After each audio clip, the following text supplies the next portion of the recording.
ازيكم عاملين ايه؟ تعالوا هنعمل بقى مع بعض النهاردة الدوم. دي من المشروبات الرمضانية اللي بجد طعمها حلو جدا وطريقتها سهلة قوي. هقولكوا على كام حاجة كده ان شاء الله هتعملوا احلى دوم وهيبقى احلى كمان من اللي بنجيبه من بره. تعالوا بقى، مش هطول عليكم اكتر من كده، ما تنسوش تعملوا لي لايك وتشتركوا في القناة، ويلا بينا نبدأ في الطريق. اول حاجة حلة على النار وهحط فيها كوباية من السكر، سكر ابيض عادي، وهسيبها في الحلة دي شوية كده لحد ما الاقي الاطراف بتاعة السكر ده هيبدأ يتكرمل شوية.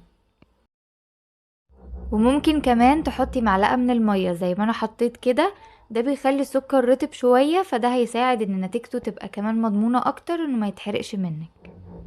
زي ما انتوا شايفين كده الاطراف بتاعتي بدأت تتكرمل، وانا مش هحط في اللحظة دي اي معلقة او اي حاجة غير لما الاقي الاطراف بتاعتي كلها بدأت تتكرمل كده. هنبدأ بقى في المرحلة دي ان احنا نقلب السكر كده زي ما انتوا شايفين لحد ما يدوب معايا خالص. واول بقى ما السكر خلاص داب معايا خالص وبقى بالقوام اللي انتوا شايفينه ده، هنبدأ ننزل على طول بكوباية من الدوم.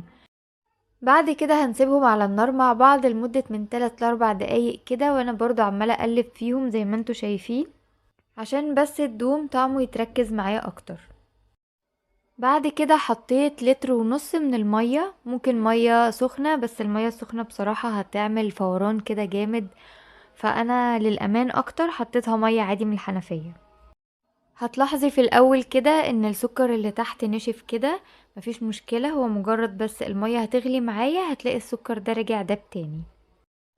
وفي المرحلة دي اول ما المية هتغلي معايا والسكر فيها يدوب هسيبها مع بعض على النار لمدة نص ساعة، بس هوطي النار شوية، مش هسيبها عالية قوي زي الاول. بعد النص ساعة بيكون ده شكله زي ما انتوا شايفين كده. هبدأ بقى اصفيه، وبعد ما بصفيه بحط عليه تقريبا نص كيلو من اللبن. انا كنت عاملة عليه 1.5 لتر من المية، فانا حطيت عليهم نص كيلو من اللبن. معلش الكاميرا فصلت مني وانا بحط اللبن، بس يعني انا قلتلكوا اهو الخطوة دي انا عملت فيها ايه.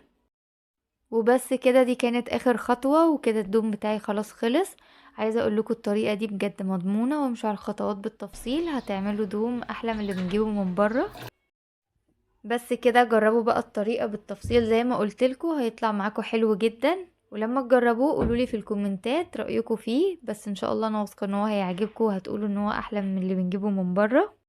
بتمنى يكون الفيديو عجبكم وتكونوا استفدتوا، ولو عجبكم الفيديو ما تنسوش تعملوا لي لايك وتشتركوا في القناة وفعلوا زر الجرس عشان يوصلكوا كل فيديو جديد. وبس كده، اشوفكم بقى الفيديو الجاي على خير. باي باي.